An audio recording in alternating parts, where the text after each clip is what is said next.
All right, here we go. It's time for the squad again. We've got Oregon, the number one team in the country. That's right. The number one team in the country is from the Big Ten. Indiana is 7-0. We'll get to that in a moment. Ohio State, Penn State, back from byes. The Big Ten race is on. Let's talk. It's time for the Big Ten squad.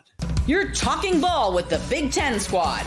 From USC to Ohio State, from Michigan to Oregon, from Nebraska to Washington, it's the local experts of the Locked On Podcast Network bringing you scoops, breakdowns, and the most comprehensive preview of the upcoming Big Ten weekend.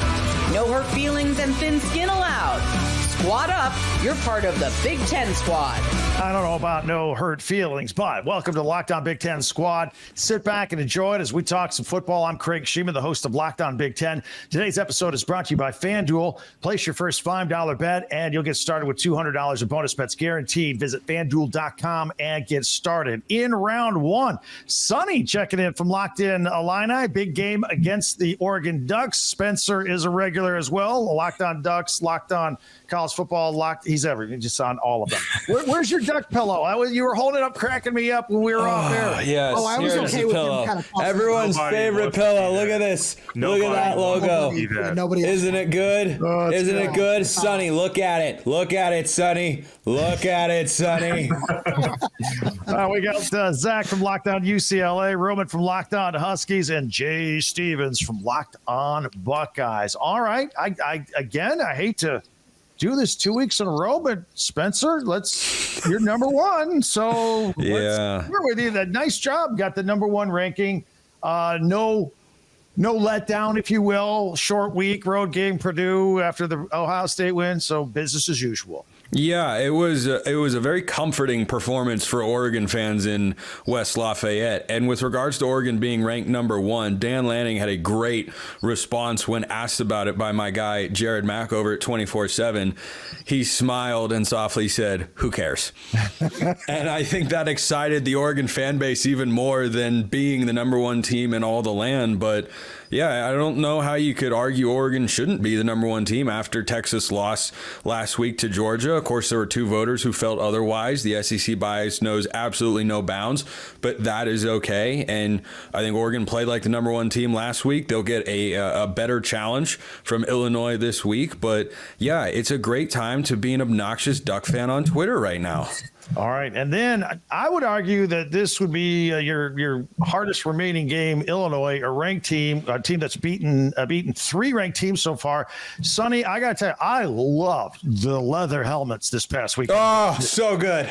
Oh, so good. So did I. I mean, those were 2 years in the making. Brett Bielema and Josh Whitman have been working with Nike for 2 years to make that event happen. And Nike? if you What? watched this game on CBS, the whole presentation was fantastic. The uniforms are great. Champagne itself was on fire, and we had a victory to celebrate it at the end, which was nice. Is there a more timely game for you guys after unveiling cool Nike-led uniforms than going to Oregon this week?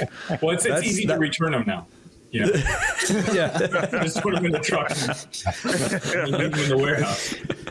Well, just quick thoughts on that game. I mean, it's a big game, I think, for both schools. Look, we pay a lot of attention to Oregon at the top and Ohio State and Penn State, and even teams that are struggling. Michigan and the Trojans suck a lot of oxygen out of the room. You know, Brett Bielema, sneaky 6-1. I say sneaky. The 3 ranked wins are pretty good, but he's right there. This is a big game for them.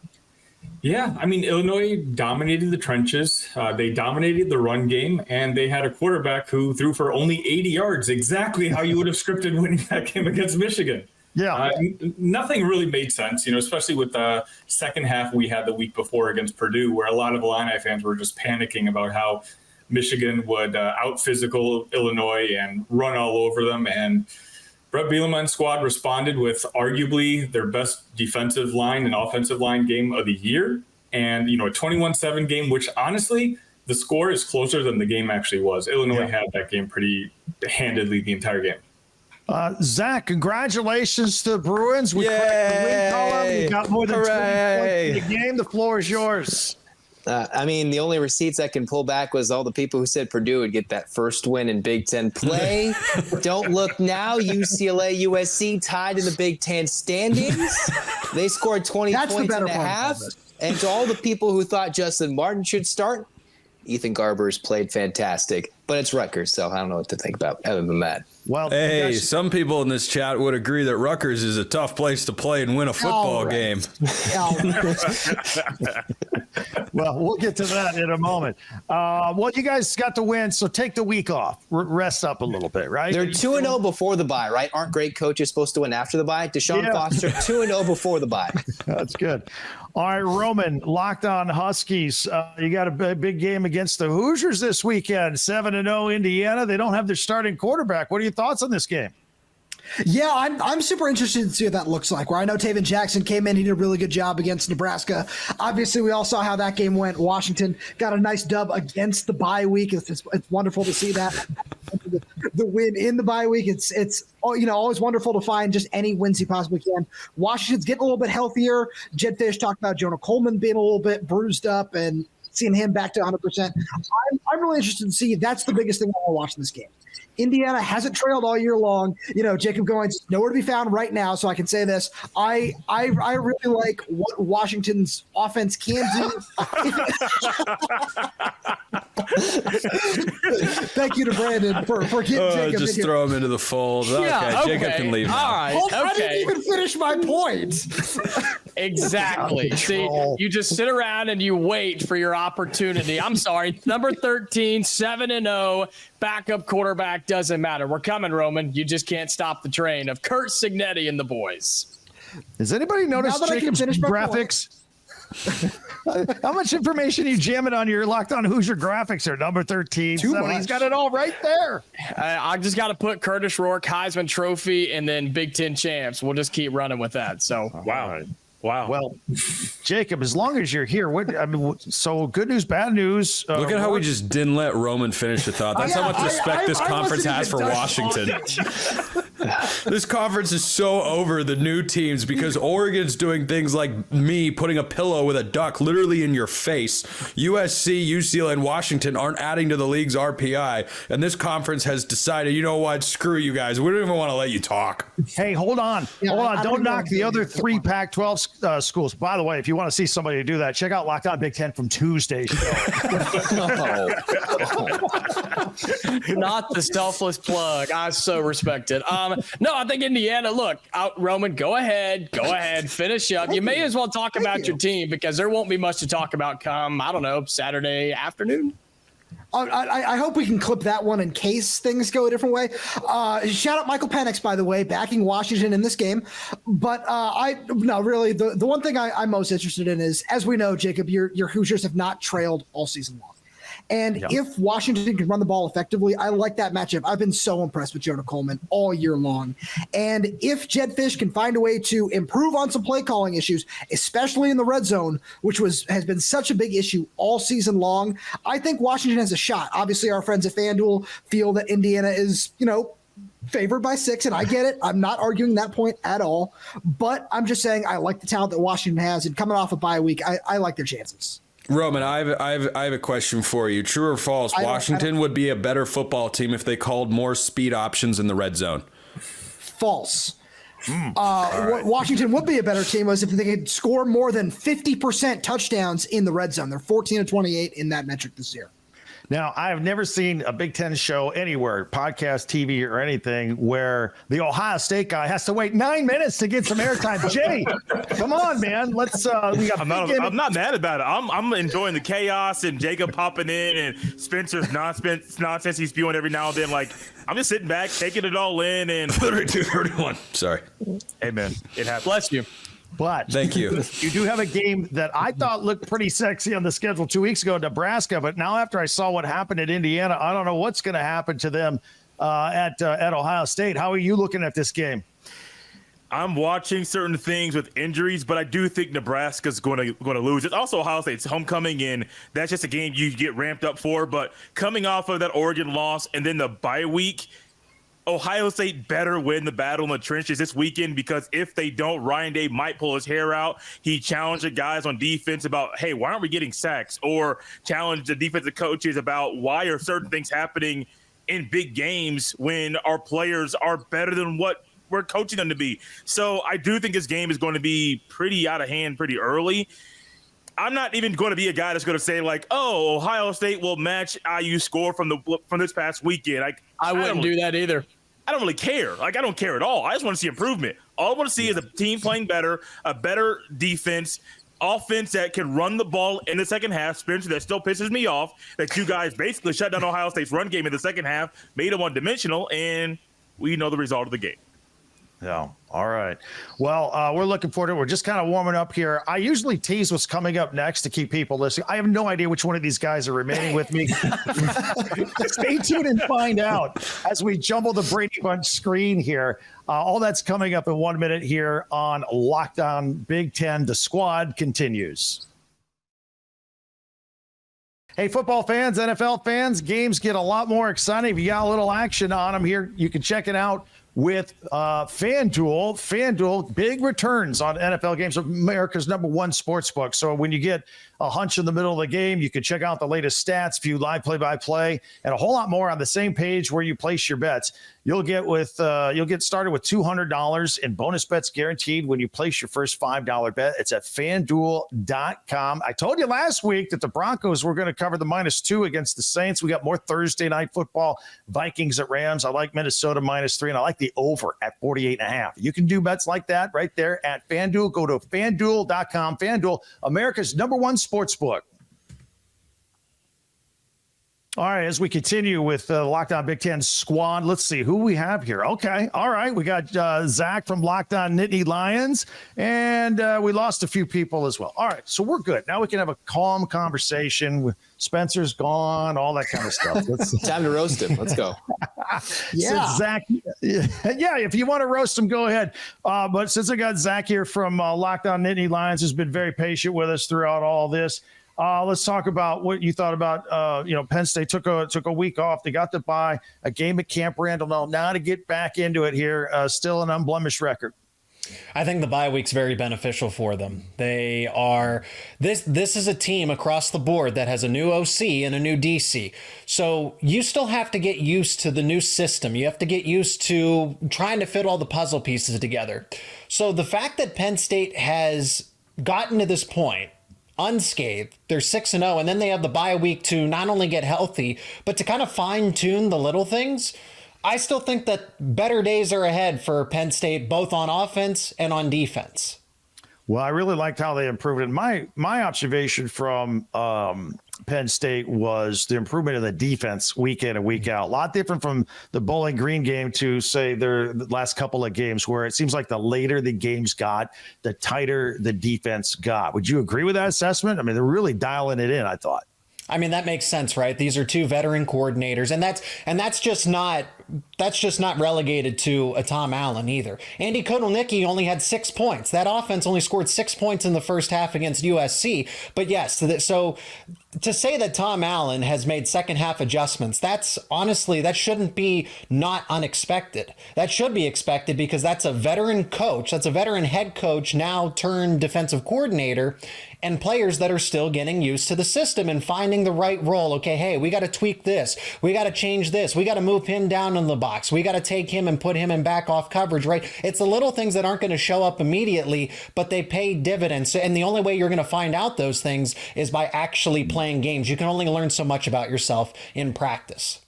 Jacob, Curtis Rourke's getting Heisman talk, and then he breaks his thumb or whatever that was, thumbnail, whatever. So surgery, going to be out this week, but because of the surgery, might be back as soon as next week against Michigan State. What exactly happened there, and how dire is the situation? Is it just a one-game absence for Indiana's quarterback?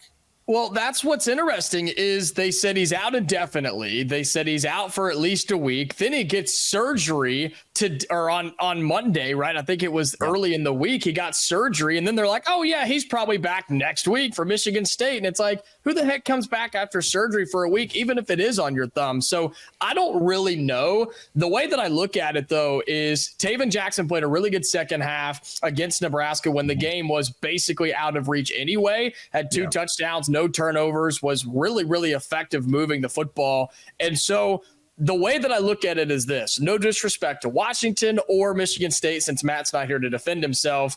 if you don't have to bring back Curtis Work in these two games, don't. I mean, if he's just 100% healthy, ready to go, the thumb is completely fine, then yeah, you want to bring him back because he's playing at a really high level. But if you don't need him, wait until Michigan comes to Bloomington and then bring him back, which is the biggest game of the year to that point. Of course, Ohio State's coming up down the stretch. So a really weird situation, but Coach Cignetti said he's got full confidence in Taven Jackson. I do too. And with it being Washington, I think we're okay.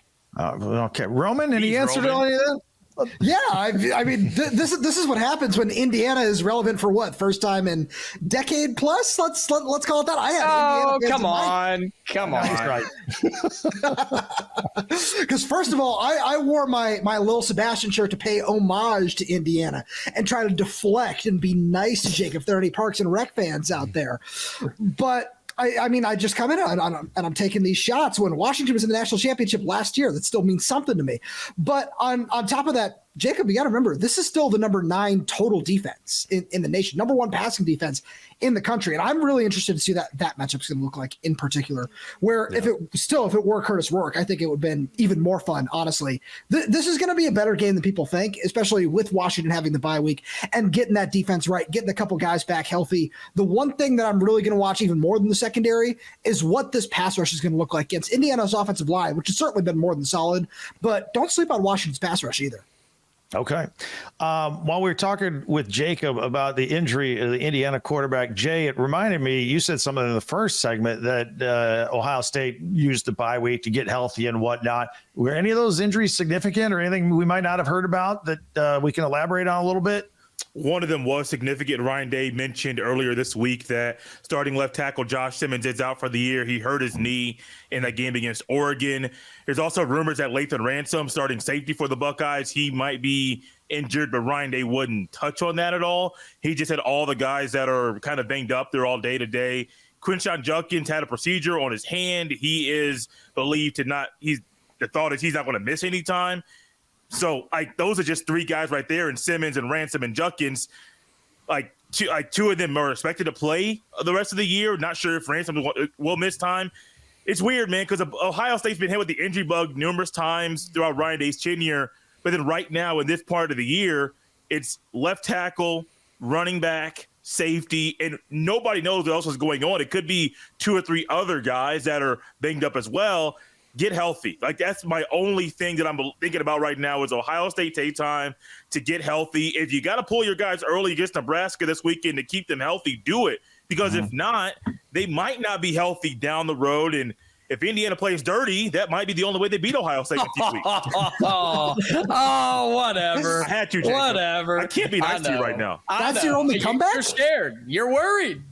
I get it, man. Wow, taking shots at Indiana 3 weeks in advance. That's That's weird. respect. It's weird. They're here. They've arrived. They have arrived.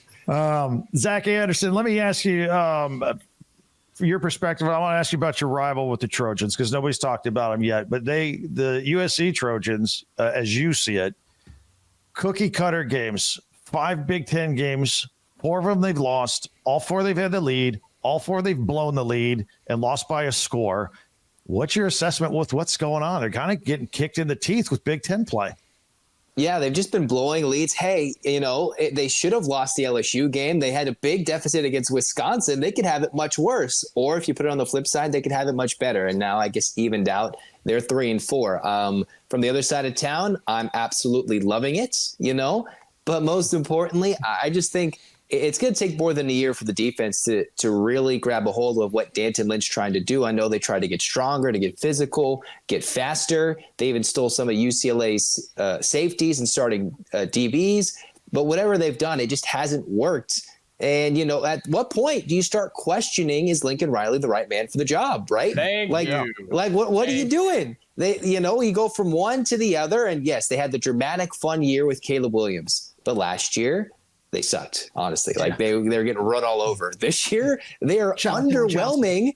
And it's just, oh, my goodness. Can they get better? I don't know. Yeah, I heard the B word flashed around this week, buyout for Lincoln Riley, somewhere in the $60 to $80 million range. Somebody's going to stroke a check, right? Oh, my. Yeah.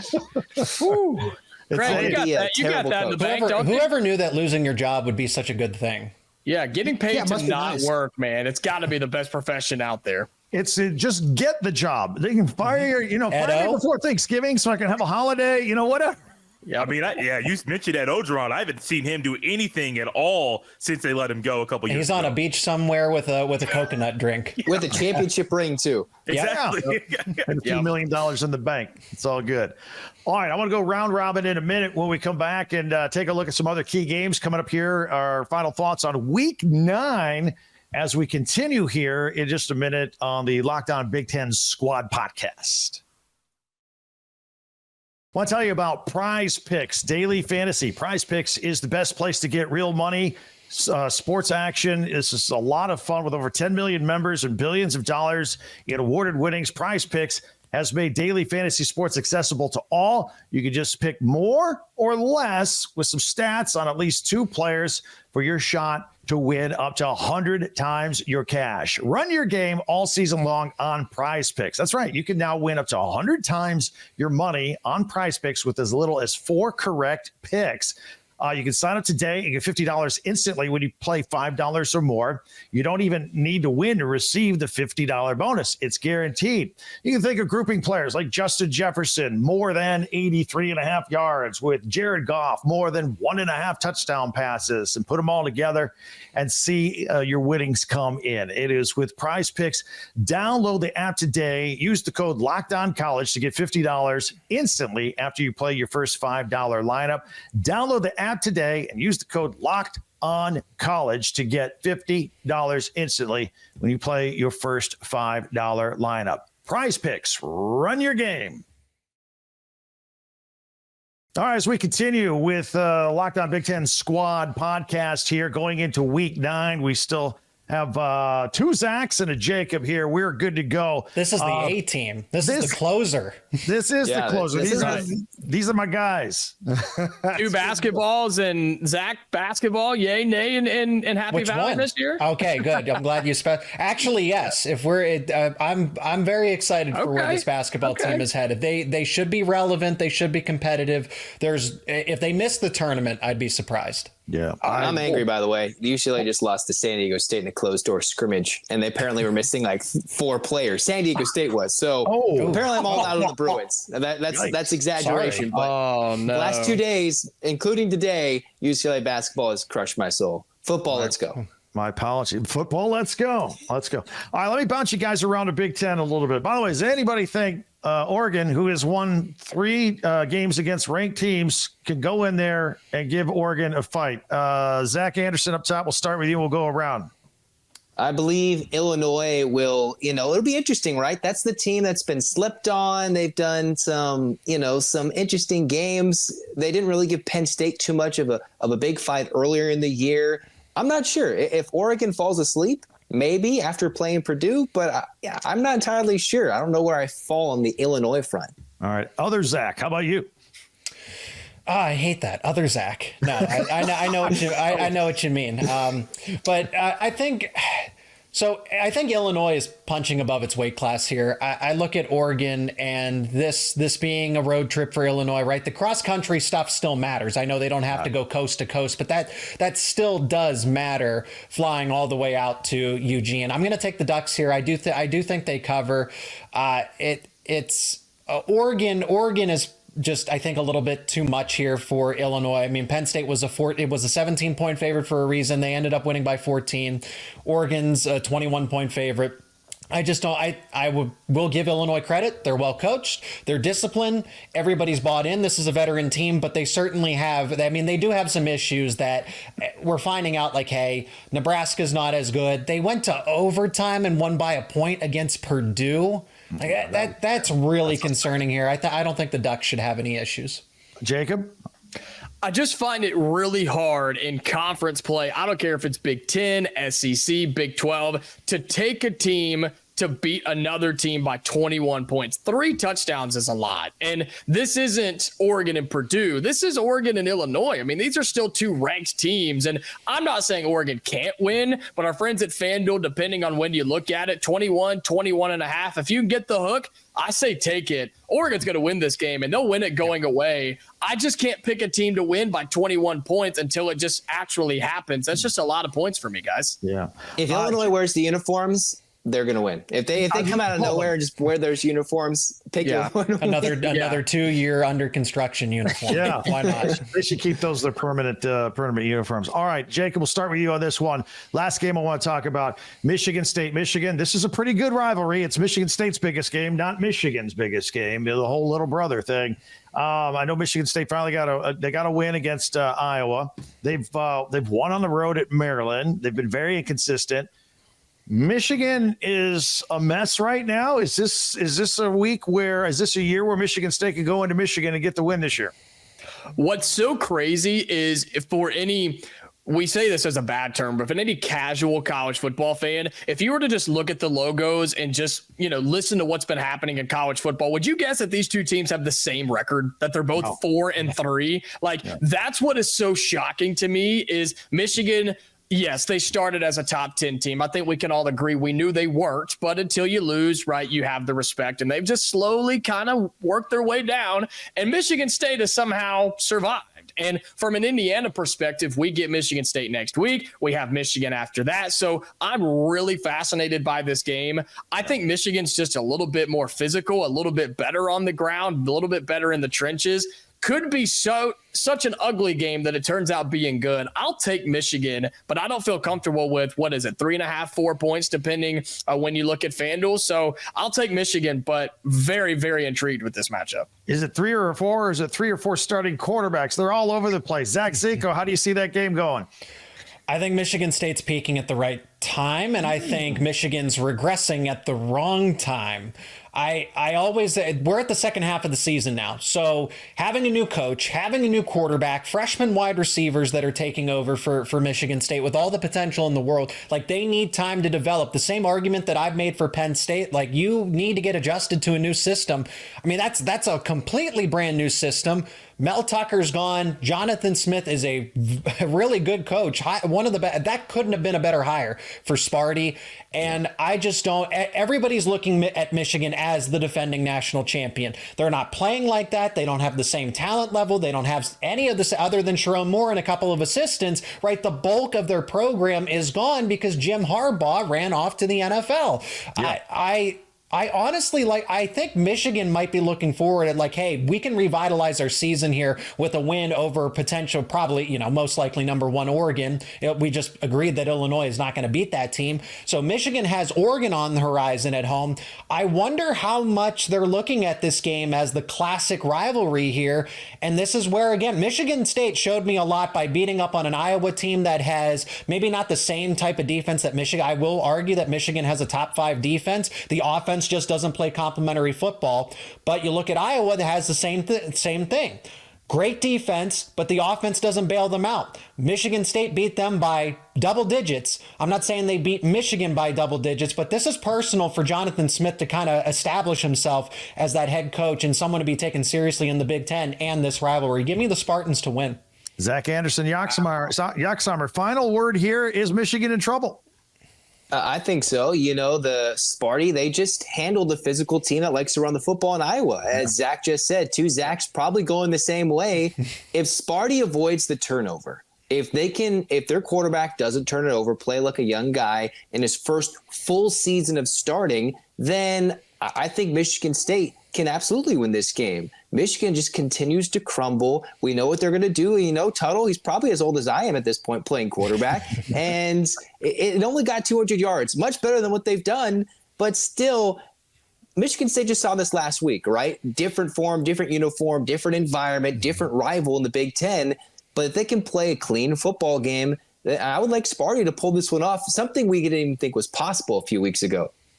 I want to thank you guys. Great job as always to tell our audience, follow and subscribe to all these guys. They do a fantastic job each and every day. And the guys that were on earlier as well. Follow and subscribe your favorite Big Ten team.